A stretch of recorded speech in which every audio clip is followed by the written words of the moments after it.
Welcome to the Tech Egg. Don't get scrambled. Enjoy the video. In this video, I will explain how to create a website dashboard step by step. First, clearly define your dashboard's purpose and the key performance indicators, or KPI, you want to track. Think about who will use this dashboard and what information is most crucial for them. Selecting the right data sources is also vital to ensure your dashboard provides accurate and actionable insights. This foundational planning saves significant time later. Once your plan is solid, it's time to gather your data. Leverage existing analytics platforms like Google Analytics to pull essential website metrics. Next, select a dashboarding tool that fits your needs, whether it's Tableau, Power BI, or Google Data Studio.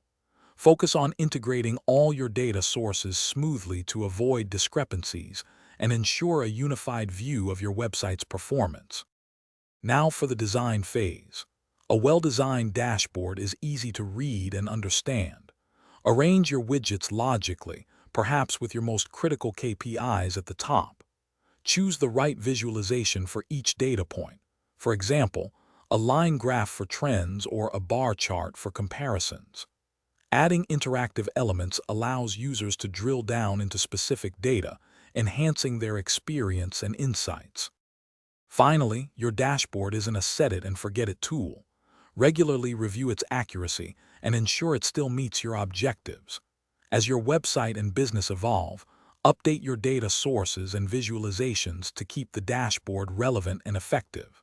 Continuous optimization ensures it remains a powerful asset. Also, remember to check the description for a link to the Owala water bottle and other great deals. Thanks for watching. Thanks for watching. Consider subscribing if I helped unscramble your problems.